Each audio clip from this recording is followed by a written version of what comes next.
Previously on ImpTab Avatar. After having returned to Wan Shitong's library in the middle of Siwang Desert, each of our heroes split up for a moment to do some personal training and to recenter themselves a little bit. Ziah learned how to weaponize snow cones, while Amar took some time with Wan Shitong to start planning a planetarium that they were going to build inside of the library, and regained some of his technological abilities by doing so. The most dramatic of these events, however, was Je-Tsun catching up with Monk Gyatso of the Southern Air Temple, who brought some troubling news about the current state of the air nomads in general. It seems that after this organization known as the Guiding Wind was dissolved, the effects of it had not quite left, and there was a lot of division and a lot of contention within the air nomads. Monk Gyatso offered to pardon Je-Tsun of whatever he had done in the past, but Je-Tsun decided that he needed some more time to work things out, and Monk Gyatso offered him some training and some wisdom, and told him that he needs to be able to forgive himself before he can regain his old abilities that he lost. But after each of our heroes concluded their individual bouts of training, they all gathered back together for a ceremony formally inducting Amar as a knowledge seeker of Wan Shitong. There was a big poncho ceremony where they gave him his official vestments of the library. There was dancing and singing, and Lobsang decided that he would go back to the Southern Air Temple with Monk Gyatso. But our heroes are getting ready now to head off to the Foggy Swamp in search of this terribly unpleasant waterbender that they have all been hearing about. What's going to happen as they get ready for this next leg of their journey? Let's find out here in the world of Avatar Legends. What's shaking, everybody? You're listening to ImpTab Avatar, the Avatar Legends actual play where we make up almost everything on the spot. I'm Ned Wilcock, your host and GM, and today I'm joined by... Caleb Anderton, Poncho and Circumstance. Paunch and Circumstance? Pomp and Circumstance. No, I know. But... Oh! You really broke McKenna on that one. No, I thought you were trying to be like, wait, what is it? No, I know the real one. Sorry. McKenna Steele. Dumb. And Christian Randall. Smart. What a team. Everybody, we have a very special occasion to celebrate today. We record these a little bit ahead of time, as some of you may know, but as we are recording this, on this day, it has been 1 year since the release of the library heist. Yay! What? Ooh, I didn't know that. I didn't know that either. Holy cow. It has over 1,000 downloads. Yeah, it's crazy. The thing that launched this whole journey that we were like, maybe people will like this, maybe they won't. Turns out they did. Surprise, surprise. That's awesome. That was us, guys. We were the ones who did the first one. We did? And now look at us. Here we are, 16 episodes in. It's been a wild time. A wild and crazy time. Well, let's get back into this world, see what's going on with everybody.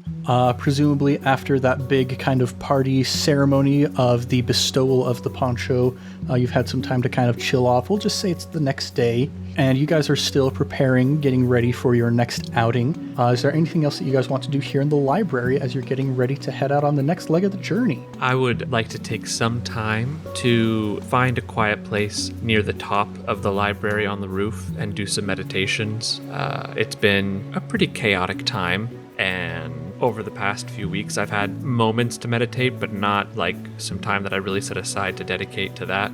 So I'm going to try and get my head back on straight, especially after my conversation with Gyatso and bidding farewell to my friend Lobsang, who, I mean, we went through all this effort just to get him back, but I'm glad he's making his choices again. So I'm going to go just up top and meditate for at least a day, like, you know, a good day of meditation and tea. That sounds really nice. Yeah, it does. Like sitting on the roof of a giant building in the middle of the desert with the heat coming up at you in waves, meditating? That sounds great. Get some nice chill to tea. Yeah. And so you're up there, and you've been up there for a couple hours when actually the door kind of opens up onto this rooftop area, and Lobsang and Monk Gyatso step out, and Lobsang sees you and is like, oh, sorry, I didn't realize you'd be meditating here.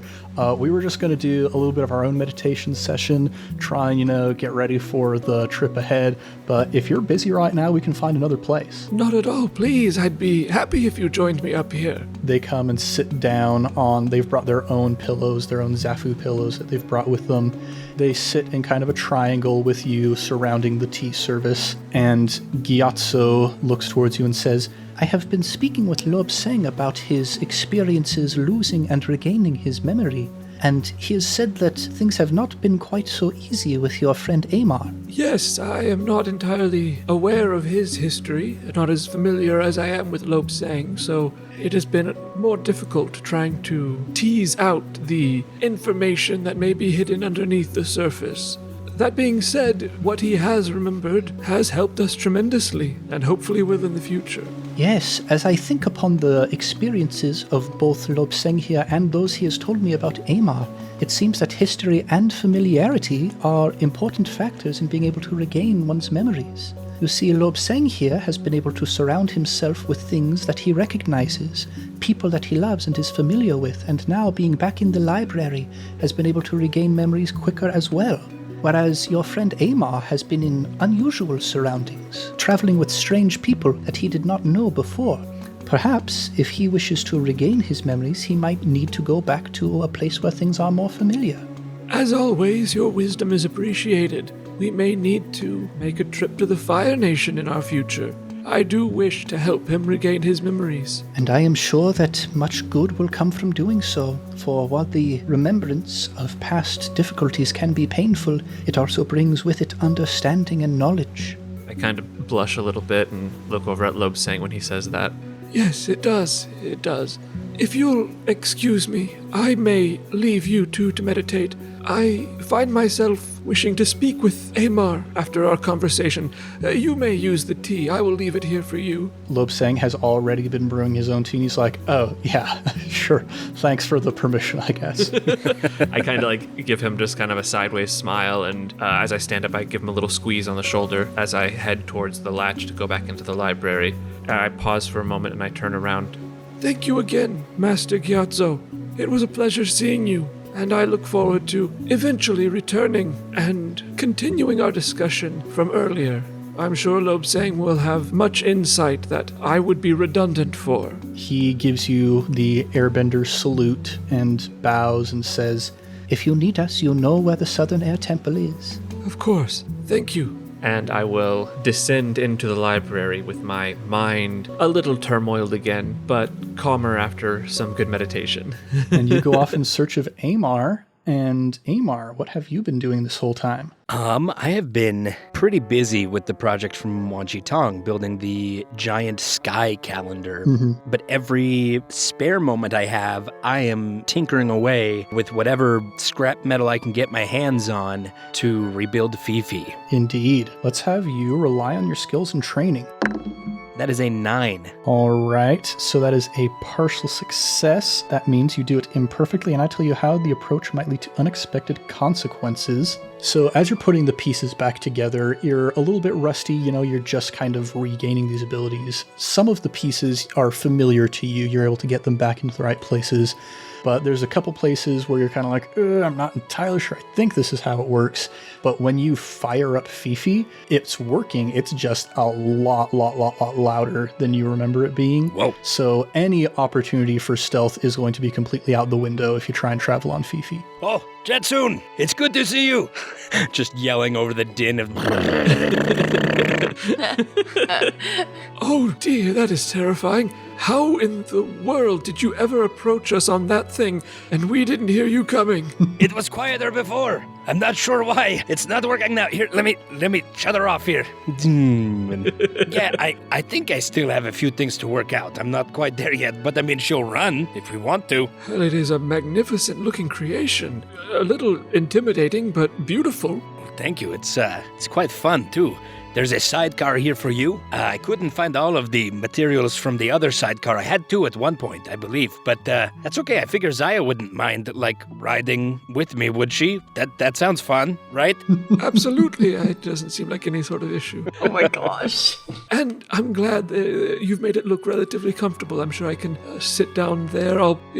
When we travel, I'll probably have to bring a cloth to make sure my glasses don't get too covered in the sand if we're moving quickly. That's true, yeah. It can be a bit messy. Amar, I was just speaking with my companions whom you met yesterday. Lobsang has been able to recover his memories rather quickly, and we're quite excited about that. Would you be interested in returning to the Fire Nation at any point in order to perhaps facilitate your recovering memories any quicker? Wow, I hadn't even thought of that. Maybe someday that might be something we may need to do, but I don't feel like we should do it yet. Well, I am afraid that it is not entirely an option right away. We do still have to retrieve those scrolls that you happened to abscond with. Yeah, it's something to do with the Avatar. And here's the thing. I feel like it could potentially be dangerous going back into the Fire Nation because I know I was obviously not on the best path in life before, so I would be worried if we were to go there about meeting people from my past or those who might try to stop us and continue the mission that I was on before. I just feel like it could be tricky. You believe you were on a mission for someone else, not for yourself? I mean, I do have this. And I'll pull out something that I've had in my pocket this entire time. I'll pull out a small message meant to go on the foot of a messenger hawk. And this one, when you open it up and read it, it says something to the effect of, I'm very sorry, Fire Lord C1e16, but we failed. And I have this here. I also have his signet ring. I'm not sure where I got that. But I have a feeling that I was connected to the Fire Lord a bit more than your average mechanic. Oh, that is incredibly terrifying. Sorry, it just didn't really come up before. Yes. I mean, I probably should have brought this forward at some point, but Well, I'm glad you brought it forward now. Better now than later. Interesting. There have certainly been happenings in recent history with the Fire Lord that have been slightly worrying, but this is strange. Have you told anyone else about this? No, just you. Well, I will have to tell Je-Tsun, just for transparency's sake. Of course. Would I have your permission to as well tell my acquaintance from the Air Temple? Sure. If you feel that this would be helpful information, I want to give it to whoever needs it. I feel he may have a special interest, considering the documents that were taken. Thank you.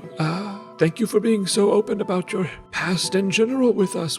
It's helped us tremendously already with dealing with that Taya woman and hopefully with this waterbender in the future. Thank you. I mean, it's a bit selfish, really.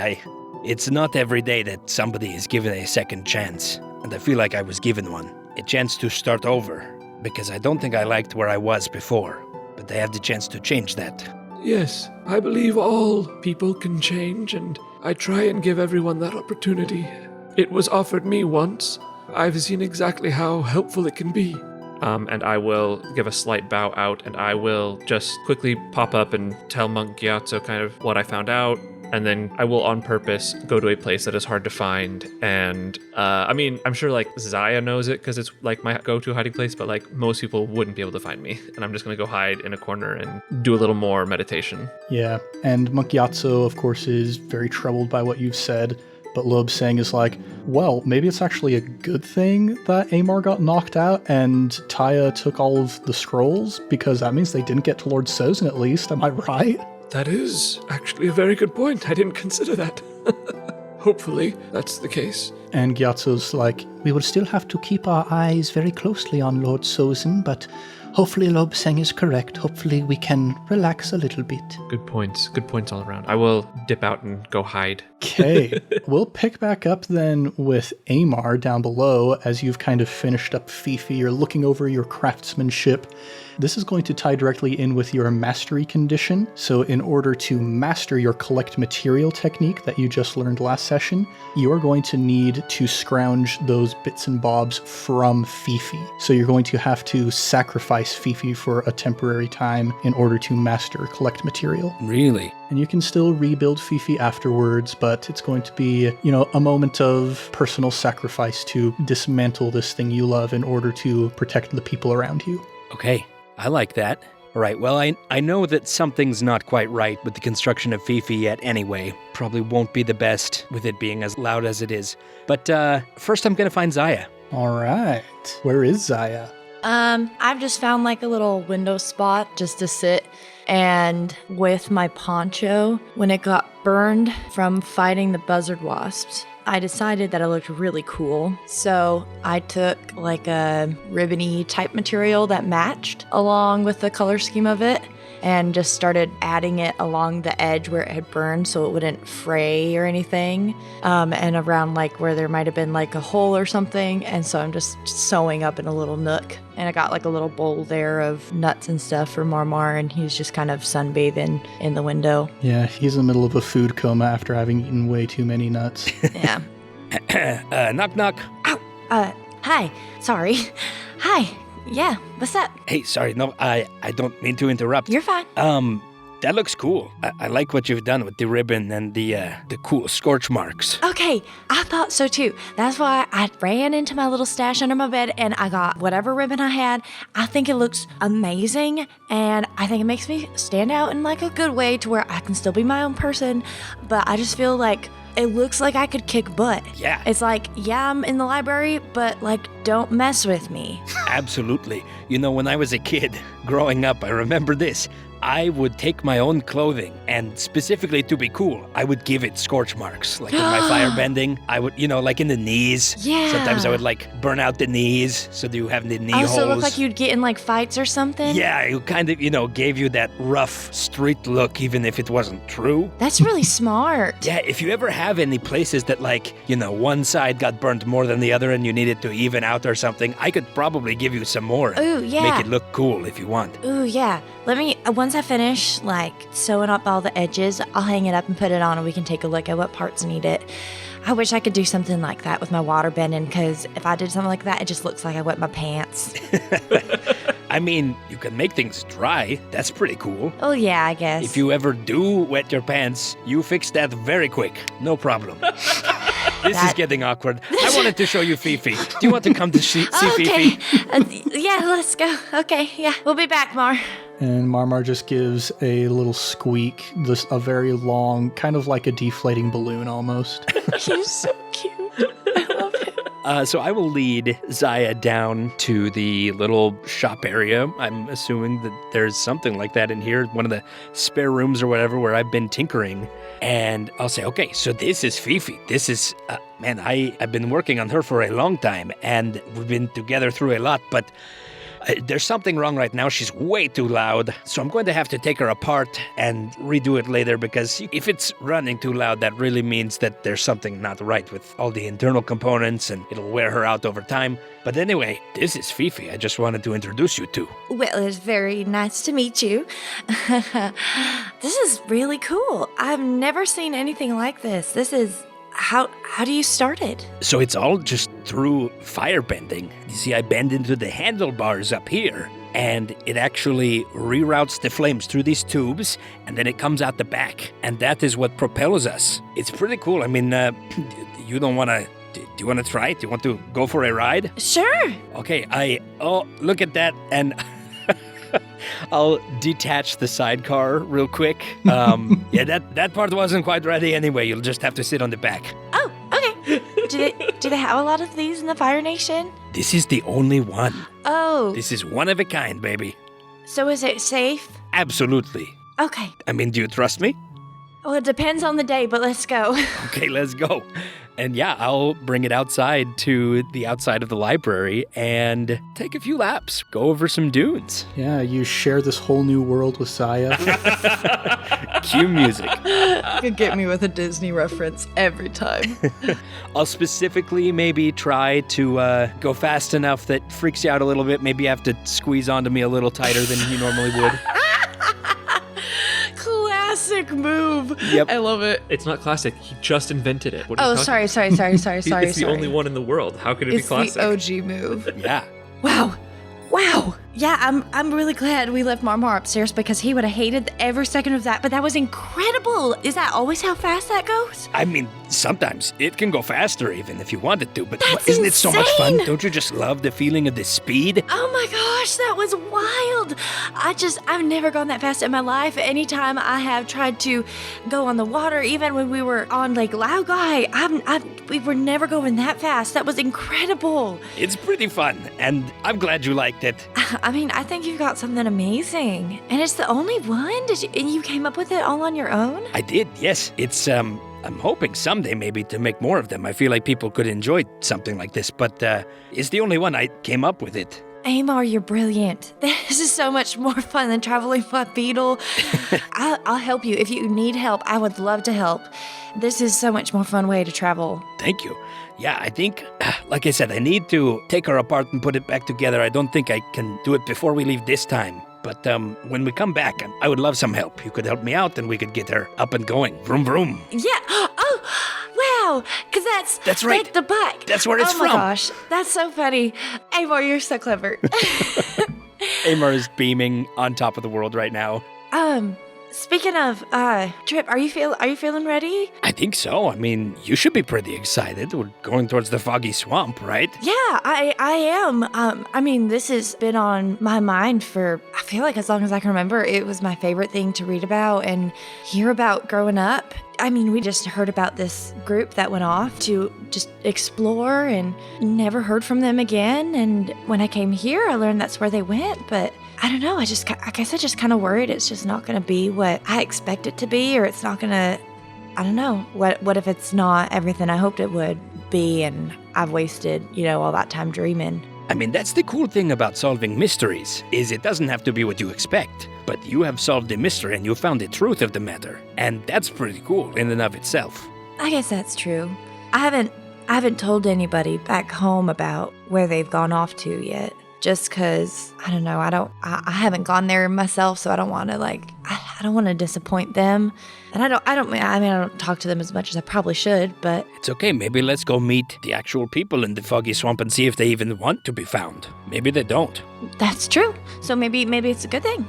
But yeah, cautiously optimistic about the whole thing is maybe the way I'll put it about this trip. It's a good way to be. Thanks. But the more we're waiting, the more I'm getting cautiously pessimistic. So maybe we should get going. Maybe we better go. And I will, I'll head back and I'll dismantle Fifi and grab a few bits and bobs to sort of inspect and along the way and see if I can fine-tune them, but also to have in a time of need. All right. As you two are getting ready to split up, you are approached by Wan Shi Tong as you're entering back into the library, and Wan Shi Tong turns to Amar, sees that you are getting ready to take care of Fifi, and says, "If you could join me in the planetarium room as soon as you are finished, we have been making some great progress." Yes, of course, I will be there. And as you go off with Fifi, he turns towards Ziah and says, "I have been pondering upon your upcoming trip to the swamp, and thinking about your waterbending technique and your level of comfort with it. I have spoken on a few occasions with Xinlai about your insecurities with your abilities, and it has occurred to me that different techniques speak to different people in different ways. You have been raised to study the southern water style, but perhaps it just does not speak to you as well. Now, if a group of waterbenders have been secluded in a swamp for many generations, I would imagine that they have learned and developed their own style of waterbending that might suit you. If you could bring this knowledge back to me as a knowledge seeker, it would be greatly appreciated, for I have studied northern water style, southern water style, but never have I studied Foggy Swamp style." I would be honored.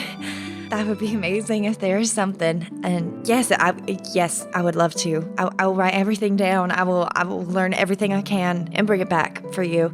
I promise I won't let you down. And don't worry, Je-Tsun will be there and I'll tell him about it so he'll keep me on track. Je-Tsun is fine for this kind of thing, but I think you should trust your gut a bit more on this one. Oh, okay. I will try. And my hands are just not noticeably shaking, but just kind of like, okay. Because I feel like she doesn't always get a lot of these, like, hey, we're going to have you do this, and you're going to do great. So it's just adding to the nerves a little bit for her. So she's just got, her hands are just shaking just a little bit, and not standing up as tall, but just trying to contain her composure. And Wan Shi Tong, being as incredibly perceptive as he is, notices this display of emotion and just kind of reaches out a wing and then pulls it back and then reaches it out again and kind of pats you on the back a couple times with his wing and says, "Do good, kid," and then turns around and starts walking back to the planetarium. I form a little smile, sit with it for a minute, and I'm going to go off and find Je-Tsun. All right. Let's go back with Amar real quick, jumping all over the place here. So you meet back up with Wan Shi Tong outside the planetarium. He starts walking you in, and he says, "Now, we do require a lot of delicate work from you, being the technologist here, but Zhong Tao has been able to offer his brute strength as a great bit of help in just getting things in place. So he's got a lot of the groundwork laid down, and we just need you to go in and fine-tune everything up." All right. I can't wait. I'm excited. Okay, so you get in there and you can see that, yes, the dome, all of the pieces are kind of in place. There's the rings that the sun and the moon are on that are moving around. It's not very refined yet at this point, but he shows you to where all of the ladders have been set up, and he himself turns to the dial in the center, the console that kind of controls the whole thing, begins working on that. So let's have you rely on your skills and training, and advantage technically doesn't exist in Avatar Legends, but with the help of Wan Shi Tong, I feel like I should offer you that. For those of you who aren't familiar with advantage, you essentially roll twice and take the better of the two results.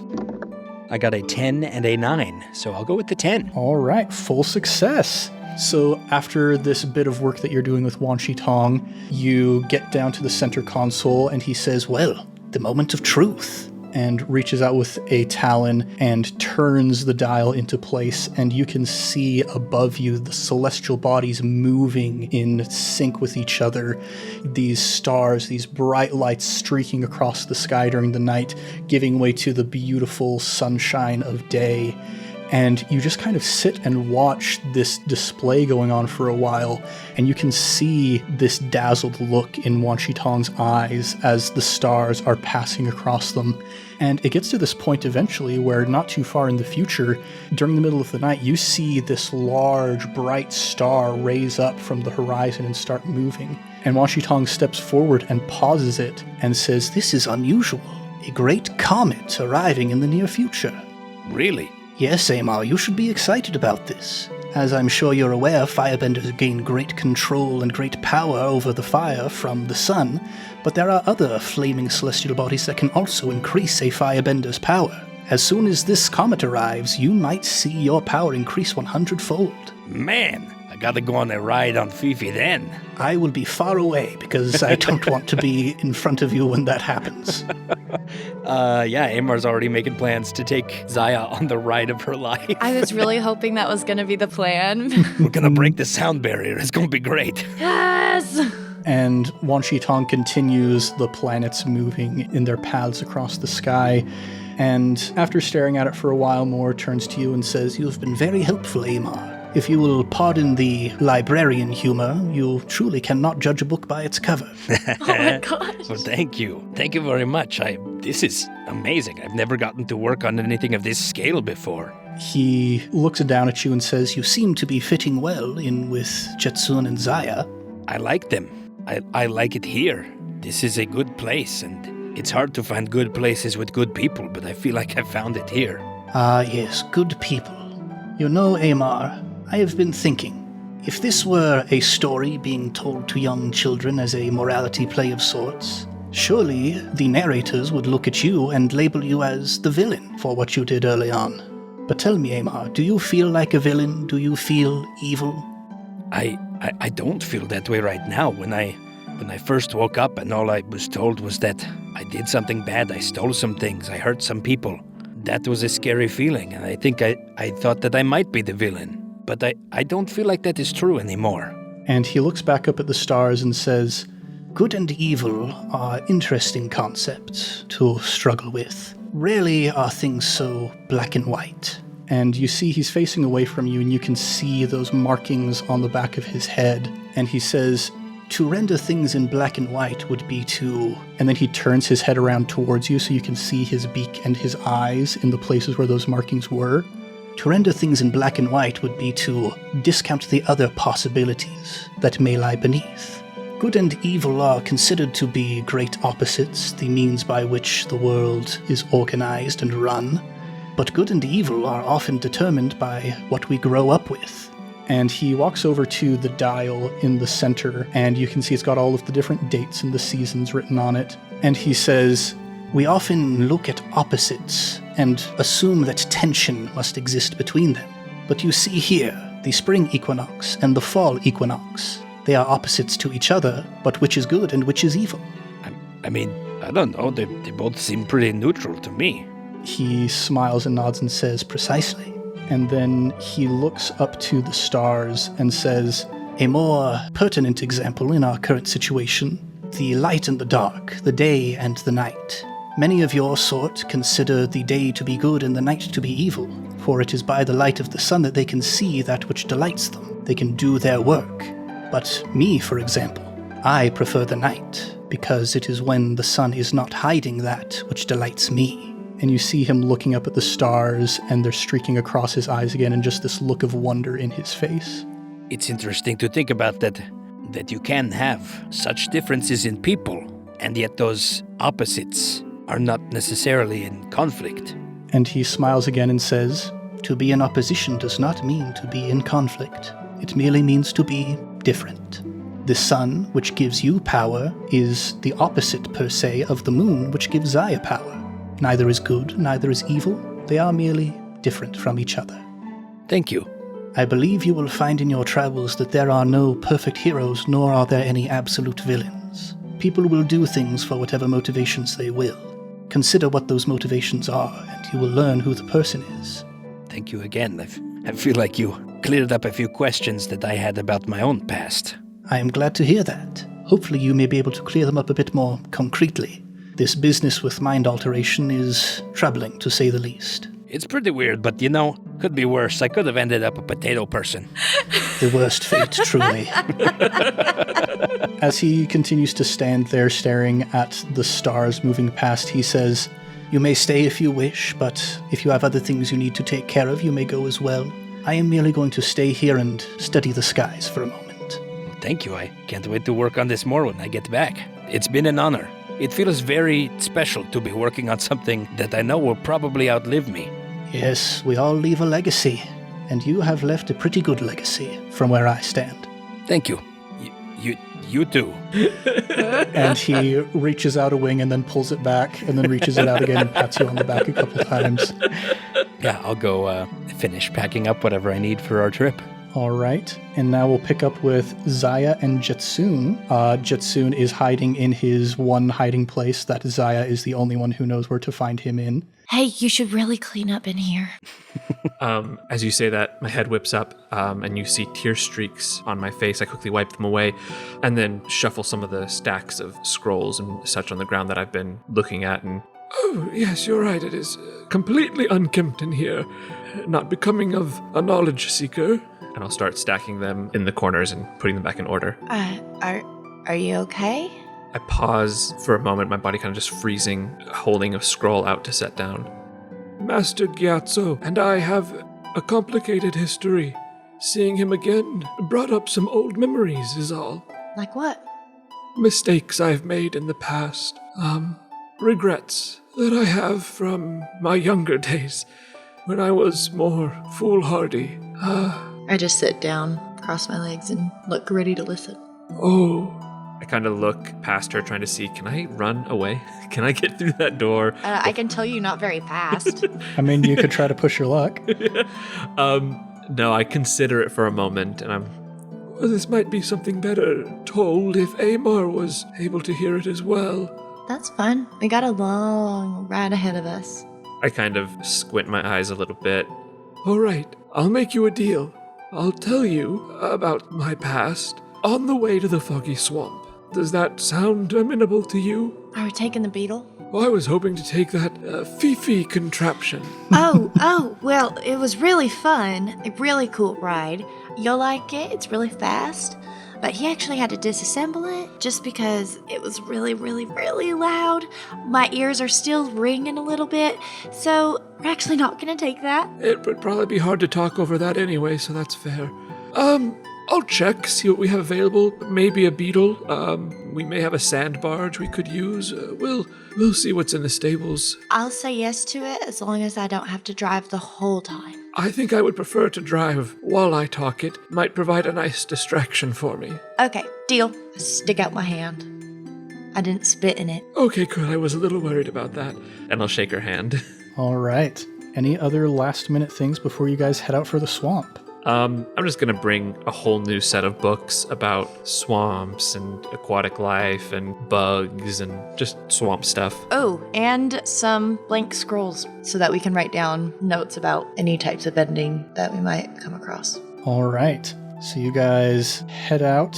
You find yourselves another beetle. Fifi had to stay in the shop for a little bit longer, presumably. I mean, I don't want to step on Amar's toes. Do you want to bring Fifi with you? No, I don't think it would be very practical to lug all of Fifi around in parts. But I will bring those pieces with me that I know where the trouble is, so I have some odds and ends that I'm working on and tinkering with. Yeah, you don't think it would be too practical to bring a motorcycle to a swamp? Yeah, probably not. Fair enough. So you guys get on the beetle, you start heading on out into the desert, and, I'm going to step back because Je-Tsun and Ziah have a deal. Oh dear. I'm going to put my feet up, Oh dear, oh dear, oh dear. put some books under my head. Je-Tsun, can this beetle go any faster? I've gotten used to speed again. I'm dying back here. I'm afraid this is as fast as she goes. My hands kind of creak on the leather of the reins, and I look over my shoulder and then look forward again. Before we left, Ziah asked me about Monk Gyatso and my history with Lobsang and all that. I promised I would tell her. I would prefer if you were here as well, Amar. Sure, thank you for including me. Oh, well, when I was younger, I was recently become a master of airbending. I got my tattoos and I was excited. I was making a pilgrimage from the southern to the northern air temple. I stopped off in the east and the west, met some of the women who airbend there. There was so much to learn and explore. While I was making my pilgrimage, I ventured into the Fire Nation and the Earth Kingdom. I met a few traveling ships of waterbenders. I was able to speak with people from all walks of life. I became fascinated with the study of a certain firebender I came across, a great tactician. He had wild notions of the great advantage his troops would have if they had support from the air. And like a worm burrowing into a piece of fruit, the idea took hold. I left him behind fairly early in my pilgrimage, but by the time I arrived in the Northern Air Temple, it had taken root. There was much to be gained by learning of each and every nation, their traditions and their histories. But what if we could share it with everyone? I began explaining this idea to a few friends, and they brought up the point that some people may not want these ideas shared, or they may not want what may feel like an intrusion. And I pause and kind of squeeze the reins once again. I was young and ambitious for an airbender. I thought that I had something great, and other people should be eager to have it. And if anyone wasn't, then perhaps I needed to share it with force. I still am quite handsome, but I was something of a looker back in the day, and I knew how to talk. There were people who listened to me, Lobsang being one of them, younger airbenders who thought it was exciting. I developed new ways to use a glider, carrying sacks of stones to high points and dropping them. It was all theoretical, of course. We were training with a small air force, we called ourselves. We would fly over targets, we would drop large stones, we would conduct airstrikes. It was all very exhilarating, talking about teaming up, perhaps, with waterbenders or firebenders or earthbenders in tactical assaults. I began having a thirst for knowledge of previous wars. There were great conquerors during Kiyoshi's reign. She put them down with all of the elements at her disposal. I began writing again with this firebender I spoke with. He became very interested, would give me tips and ideas on how to conduct trainings. Eventually, I did receive a letter from him one day of trouble he was having. Apparently, one of the firebender colonies was having some issues and he asked for my assistance. I was hesitant at first, but some of my pupils were excited at the idea to try out practically some of the ideas we had been practicing. Many people died that day. It was incredibly effective. Horrifyingly effective. None of my pupils were physically harmed in any way. Some, as far as I know, never did bend after that day, though. When we returned, I was stripped of my rank as a Master Airbender, exiled, along with all those who participated with me. They scattered to the winds after that. Lobsang was the only one who stuck by my side. He followed me to the library. I'd heard of it during my pilgrimage. Recently refound a place where knowledge could be gathered and protected. I brought all the knowledge I had of these aerial maneuvers, these types of combat, and I've had them hidden away in the library ever since. But that is where I've come from. That is why I am at the library now. I'm trying to find good knowledge. Knowledge that can help rather than hurt. Knowledge that can hopefully balance some of the wrongs I've done. That is who I am. Je-Tsun, how many years ago did that airstrike happen? 27. Amar gets really, really quiet. Je-Tsun, I understand firsthand what it means to be a different person than you once were. But I think it's only fair to let you know that one of the people who lost their life that day was my mother. I just hang my head. I am so sorry, Amar. I have been sorry since that day, and I will, I believe, be sorry until my last. I am going to just come over and take the reins from you and allow you to go back. As you go to take them, I kind of grip them a little tighter. You can see my face, tears streaming down, but fear in my eyes as well. And that's where we're going to pick up next time. What? Whoa! Wait. What? Wait. Wait. What wait? Hold up. That's a lot. That's heavy. Yeah, exactly. We are holding up. We're holding up for just a little bit because, this is one of those times I really wish we could just keep recording. Some of us have to think about the appeal to the audience, and this is going to be a pretty dramatic cliffhanger. Yeah. So, we're going to let everybody stew in what just happened here. And we're going to have some stuff to talk about on the talkback, but we're going to get to that in a bit. In the meantime, though, everybody, thanks for listening to ImpTab Avatar, and we'll be back next time with more dramatic and heart-wrenching moments in the world of Avatar Legends. If you want more, go ahead and subscribe, maybe even give us a review. We would be as happy as a hamster with a belly full of nuts if you go ahead and give us a review on the podcatcher of your choice. We're also all over social media at Improv Tabletop, so if you'd like to connect with us, maybe you want to talk to Christian about how he's feeling right now, all of the feelings going through his heart and his mind. Don't be afraid to reach out. We would love to talk about our feelings with you. Now, we're going to shout out our next group of Sticker Club patrons. Ooh. Yes, you heard that right. We're caught up on our backlog, and now we can actually start shouting people out live as we record. What a concept. Man. Wow. First person we're shouting out is Sammy Ryan Art, friend of the show. Heck yes. Who, if you have seen that picture of Amar riding on Fifi, you have seen the work of Sammy Ryan Art, a wonderful illustrator who has done many character commissions for us in the past, not the least of which is our delightful, handsome firebender and his delightful, handsome motorcycle. Next up, we've got Tyson Lanzin, who has also started taking lessons from Je-Tsun. What? And Je-Tsun says that he also is his most promising pupil. You may think, Je-Tsun, that's a cop-out. You can't say that. But they're his most promising pupil each for different reasons, because after all, baking a pie well is just as admirable as striking a powerful blow. Absolutely. And the last person we're shouting out today, we're back around to the top with Michael Sear, the founding patron. Thank you, Mikey. Mikey! Mikey recently sent a big ol' list of homebrewed magic items to the iCast Fireball email address, and I have been specifically refraining from reading them because I don't want any spoilers if Thomas wants to use them.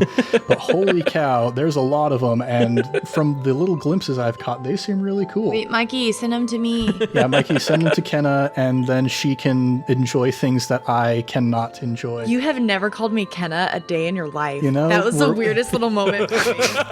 As soon as it came out of my mouth, it felt weird. I have no problem with anybody calling me Kenna, but for however long I've known you, that has never exited your mouth, and I went, what?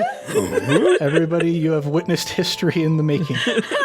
Anyway, let's do a round of plugs. Christian, would you like to take that this time around? Sure.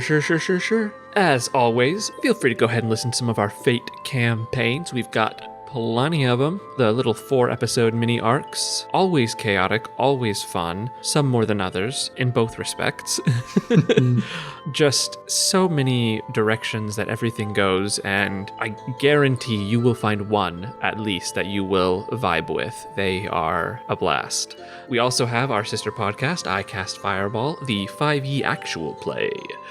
They are also a blast, which is apparently my word of the day. Is this where we also shout out our Patreon now? Holy cow, yes, we have a Patreon. Go ahead and talk about that, Christian. Hey, yo! We also have a Patreon. We already shouted out a few of our Sticker Club patrons, our imps. Yeah. Yes. It's been super fun being able to connect with people over the Discord chat, getting to know people a little bit better. It is such a cool opportunity to just expand the community and really see what we can do if we actually have the support structure underneath us to get running. And it has been so cool and so crazy how you guys have already responded. I mean, mind-boggling. Every day we've been pinching ourselves trying to make sure this is all real. So thank you to everyone who is already a member, and we look forward to seeing the rest of you. As far as my personal plug, I'm going to plug taking care of your body, working out, eating healthy, stretching. I work from home, so there are multiple times, less so recently because I'm trying to be better about it, but there have been multiple days where I get out of bed, walk to my computer, and the only time I'm not sitting or lying down is if I'm, walking to the bathroom or walking to the kitchen, because I don't need to do anything, and it is not good. Don't be like me. Mm-hmm. Be like Je-Tsun. Do squats. Yeah, be like Yes. Je-Tsun. Be like Amar. Be active. The world is out there. It's still in the northern hemisphere. Blistering Warm, hot. blistering hot in some places. Either way, you can find a way to get outside, get active, just take care of your body, look at what you put inside of it, whether it be food, drink, or entertainment. As always, we are healthy for you. That we are. Improv Tabletop is the #1 podcast recommended to help you lose weight. As recommended by me. Listen to us while you're doing your squats, while you're on the Peloton. So I should be listening to our podcast for sure then. Maybe a little bit. Well, everybody, thanks so much for joining us here in the world of ImpTab Avatar 10,000 Things. I'm Ned Wilcock, your host and GM, and I've been joined by Caleb Anderton playing Amar Ukami. McKenna Steele playing Ziah. And Christian Randall playing Je-Tsun of the Library. Much love and stuff, everybody. We'll catch you next time on ImpTab Avatar.